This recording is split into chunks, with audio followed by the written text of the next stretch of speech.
Good evening po sa ating lahat. Nandito naman po tayo para sa ating isang topic na mahalaga po dapat sa ating lahat. Paano po ba maligtas ang isang tao tungo sa kapahamakan ng kasalanan? So pag-uusapan po natin yan. So may tatlong bagay po tayong pag-aralan po ngayon na I hope and I pray na makatulong po sa atin. So, bago po ako magtalakay nitong mga bagay na to, mag-pray po tayo. Lord, thank you sa time. Salamat po sa panibagong pagkakataon na may share ko po itong pag-asa na po ito sa kanila. At higit sa lahat, Panginoon, ikaw yung mag-guide sa akin kung paano ko i-deliver ito sa mga taong gustong mabago, mayroong pagkakataong gustong mabago ang buhay na kasama ka, Panginoon. Salamat po sa tayong pangalan ni Jesus. Amen. So, number 1 na punto na kailangan po natin gawin, yung una ay isuko ang ating sarili sa Lord. Isuko po natin kasi unang-una, we are sinners. Makasalanan po tayo. May kasalanan po tayo. So, ano po yung sinasabi ng Bible dito? In Romans 3:23, for all have sinned and fall short of the glory of God. Ibig sabihin, lahat ay nagkasala at walang sino mang karapat-dapat sa paningin ng Diyos. Lahat po nagkasala.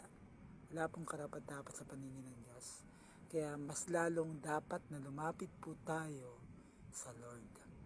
Pangalawa po na dapat nating tandaan ay tanggapin po natin ang Panginoong Hesukristo bilang Diyos at tagapagligtas po ng ating buhay. Sabi po sa Romans 6:23, sapagkat kamatayan ang kabayaran ng kasalanan, ngunit ang kaloob ng Diyos ay buhay na walang hanggan sa pamamagitan ni Hesukristo na ating Panginoon. Siya lang po yung tulay tungo sa pagbabago ng buhay, tungo sa pagbabago ng direksyon ng buhay. Wala na pong iba. Hindi po relihiyon yung makakapagligtas sa tao, kundi yung tamang relasyon na kay Kristo. Pangatlo po, magpatuloy sa buhay na kasama ang Diyos. Gawin ang mga bagay na nakalulugod sa Diyos. I hope and I pray na makatulong po ito sa inyo at gawin natin yung tamang desisyon sa ating buhay. Huwag po tayong magkamali ng desisyon kasi based on my experience, mahirap po pag nagkakamali ng desisyon. Mas lumapit po tayo kay Lord na alam natin siya lang yung makakapagpatuwid ng ating buhay. Hindi po tayo, siya lang po. Siya lang po yung makakaayos ng ating buhay. Lagi po tayo nagpapromise na ayusin natin yung buhay natin.